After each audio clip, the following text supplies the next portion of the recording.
I realised only too late that I forgot to plug my audio in, so or microphone I should say. So I don't know if you managed to hear very much what I was talking about earlier, but if it doesn't sound too good, I'll recut it out, and we'll just have to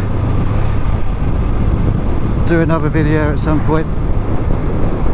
It was only a quick ride out anyway, so I just really wanted to get out and give the bike a bit of a run. It's just been sitting there really. I have been starting it and letting it tick over regularly, just to keep the fluids going and all around the engine, just make sure it doesn't seize up. I mean, it should be okay. It's a Honda, isn't it? So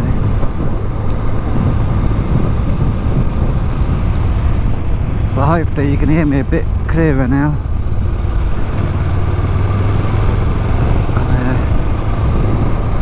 I think I have been out before, I forgot to plug it in. It weren't too bad.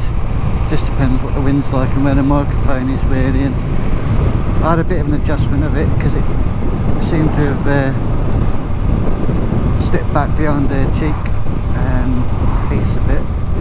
So I don't know whether that was masking some of the sound anyway, because hopefully it'll be a little bit better than it has been. And so I do intend to get back to doing some vlogs, and I'm seriously still thinking about getting a new bike, and I've had a word with a Honda garage in Norwich where I live, and called CJ Balls. And I did have a sit on a CB 650R, which a lot of people think are quite high seats really, but actually it's not until you get on them that you realise you can touch the ground. So it's really misleading, those seat heights, because it depends on the width of the bike and everything. I mean, I sat on a Harley that was supposed to have a really low seat, and it was so wide that actually I've been better off on taller bikes. So but I intend to maybe give that CB 650R a go, but still my favourite. Apart from a bit gutted about the Trident, I've been waiting to see if anyone's going to bring out a sort of a larger or a bit sort of a bigger gapped lowering kit, because at the moment we can get is 20mm. So I was hoping someone might get a 30 at least. And I really quite like the Trident, but we'll have to see what happens for that. Still my favourite though is the Street Twin. I think it's going to suit my style of riding. I don't want a rocket ship, but it's got more than enough power to pull me round, and I just think with a 900 engine, it's going to be a pretty versatile machine really. I mean, you could use it for longer distance riding, and not that I intend to do that at the moment, but you never know what you're going to get up to in the future really. And I just think it'll be a really good bike for me. This one's done me proud really, sort of. It's got plenty of go in it and that, but I just really want to get away from these sort of bobber style bikes, and I don't want to limit myself to riding like a bobber style bike. Even though on the Rebel forums people talk about these not really being a bobber, they're more of a naked bike really, sort of more designed for the city. But it's sort of which is true, it has got a very low seat, which is nice for me. It's been my first bike and all. I wanted a bike that I was going to feel comfortable on and not feel like I was going to drop all the time, and having a low seat really does help me confidence in that. I think as my riding's improved, my confidence got up a little bit. I think definitely I can manage it like a normal bike. I want a normal style bike, if you know what I mean, like the Street Twin. So I think that's probably what moment with COVID and Brexit and all that kicking in, there seems to be a distinct lack of options. There don't seem to be that many bikes coming in. I think the dealers are only really ordering bikes when people are interested in actually buying one. So, and the second-hand market for the new Street Twins, the ones with the 65 brake horsepower rather than the 54, whatever it was, yeah, there aren't too many of them about, and actually the price has gone up. I mean, a while back before COVID and that, I was looking at selling this bike for around about, you know, £4,000, and even at that price some, you know, people were trying to knock me down, and I was like, you know, I weren't really having it, because I thought, you know, it's still, yeah, it's only done 3,300 miles, it's good nick. I've looked after it, it's been well serviced and that, and I'm even going to chuck in some aftermarket parts like this, you know, gear indicator, and I've got another exhaust for it, and I made my own sort of fork covers, and I put some gaiters on it as well.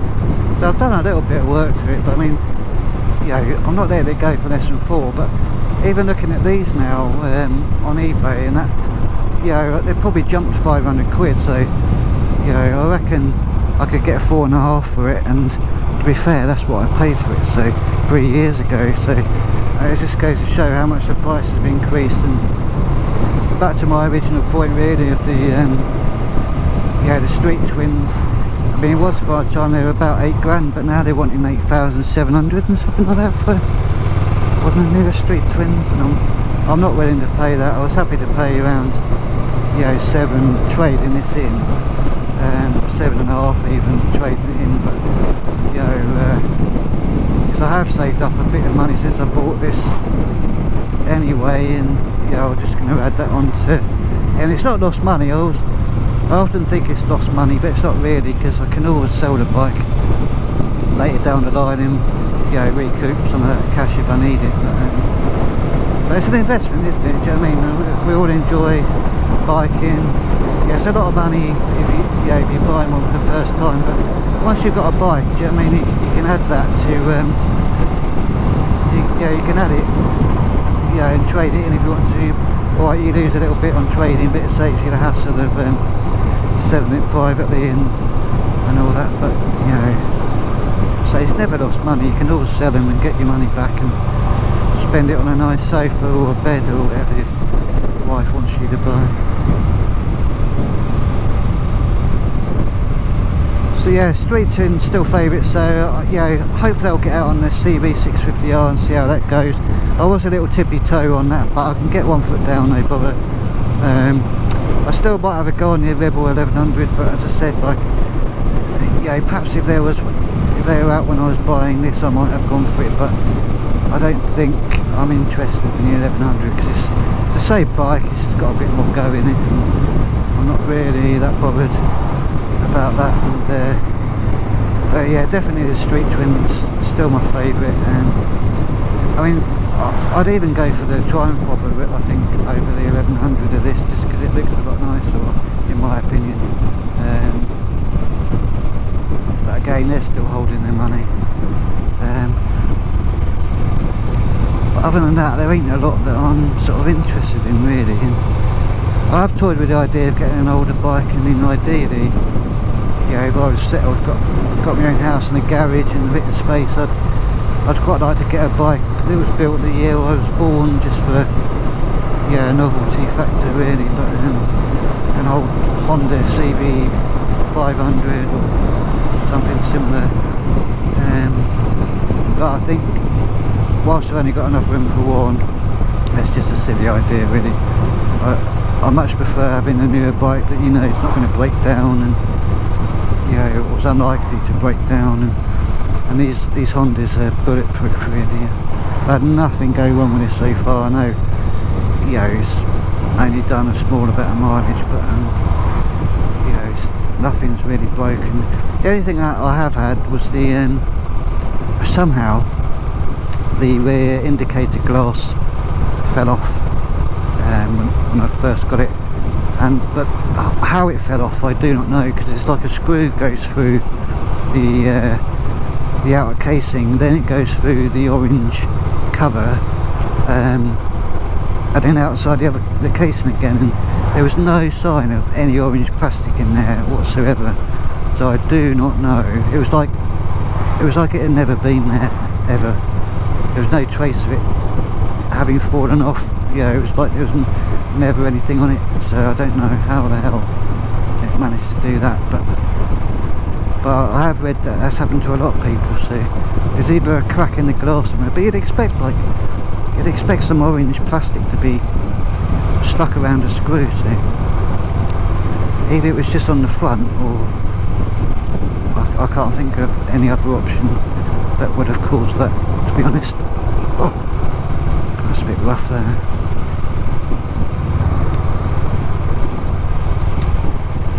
So yeah, hopefully more to come anyway. And yeah, so the reason I haven't been out, I mean, this year I haven't really done an awful lot at all, and I've had some family problems in it. I lost my mum back in March, and it happened all around Christmas, and she went into hospital, and then we found out she had a stroke when she first went in, and which was completely separate to the reason that she went in for. And then we found out she wasn't very well at all, and she got cancer, and then literally within a couple of months she was gone, really, bless her. So she must have been really unwell, and how up until that point she hadn't really been showing any symptoms, like I'll never know. I think she's either a very strong lady, which I think is probably the case, and just somehow managed to mask it, or it just came on that quickly, you know.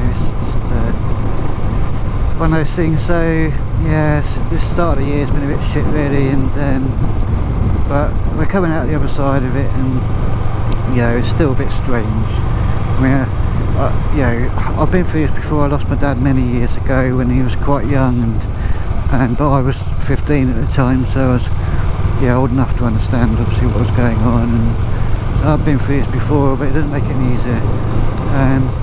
So anyway, I've just taken some time really to sort of try and settle into life, and back at work, and just trying to get some sort of normality going on, and I think now the weather's a little bit nicer and the mood's picked up a bit, and hopefully I intend to get out a lot more, and start being a bit more active, and and doing some reviews. I mean, I bought these gloves not too long ago. They're a bit warm for the summer, really, but I mean the only riding I do really is sort of, I suppose, spring, summer, autumn. I don't very rarely go out in the winter because I don't like the rain. It's pointless for me. Well, I use it for enjoyment, so, and riding in the cold and the rain's not enjoyable to me, so I tend to put it away over winter and get it out when we start having some nicer days. So these gloves are perfect, and I'll do a review on these at a later date. And but I mean, they're cracking gloves, and I've got on really well with them. I've had my only pair, well, I've got two pairs. I've got some Harley ones that I bought when I first started riding that fit me really well, but they are basically summer gloves. In the winter I have to put other gloves underneath them just to make it bearable. I've got some winter gloves that I don't get on with. There's some Spader ones, only cost me about 30 quid, but they're so chunky, and they've got like a really long wrist piece, which I don't like, because I'm a bit of a gloves under the jacket man rather than gloves over like the Power Rangers do, and they just don't work with this jacket, and the sort of jackets I'm going to buy they ain't going to work with. So it's a bit of a silly buy for me. I think I just wanted some cheap winter gloves really, and I did toy with the idea of cutting the sleevey bit off, but I think this is going to knacker the gloves, so I've left them. But these are perfect. I mean, they're padded and warm, so I'll do a proper review of them later. They're from Fuel. I think they're the Fuel radios. But you can see with a nice bit of stitching, the grip, and they're padded on the front to keep out some of the wind and the cold. But I have worn these with you know, sort of some insulated thin, you know, gloves underneath, and they are toasty for, you know, spring and all that.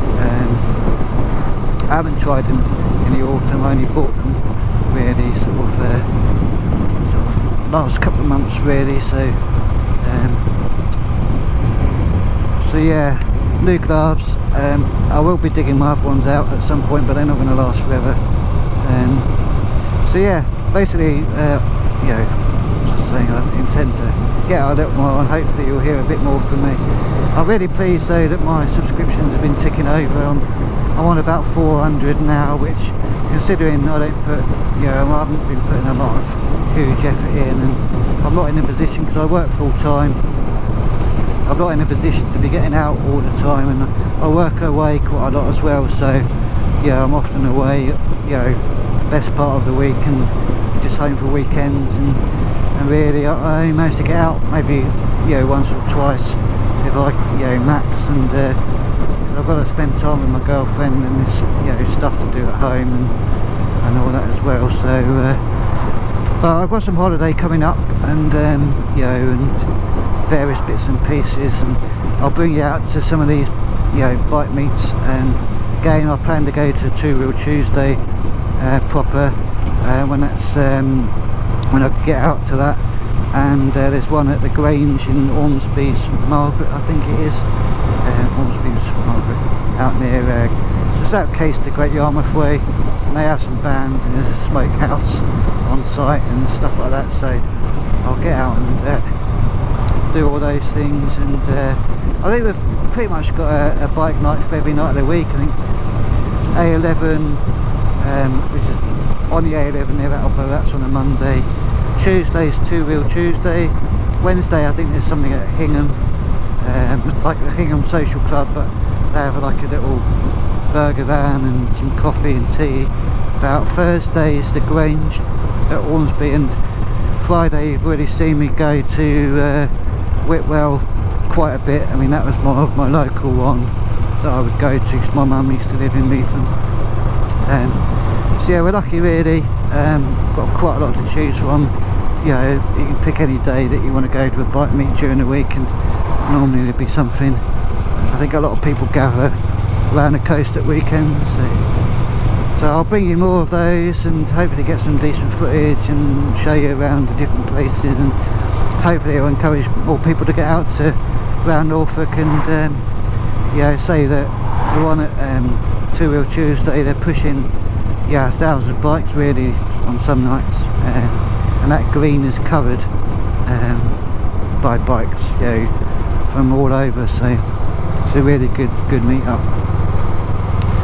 So I'm just heading back home now. So thanks for coming along with me on this one, and yeah, stick with me. I will be back, and I'll start doing some, you know, different reviews on things and bikes and bike meets. And I am thinking about starting up a bit of a series on, I'm going to call it Bikes and Beers maybe, and I'm going to have a few rides out to some of our old pubs around Norfolk, and, you know, proper ale pubs, and yeah, I'll bring you some reviews of those as well, because I do like my ales, but obviously you've got to be careful when you're out on your bike, you don't want to be drinking too much. So I'll see you again soon. Take care, cheers.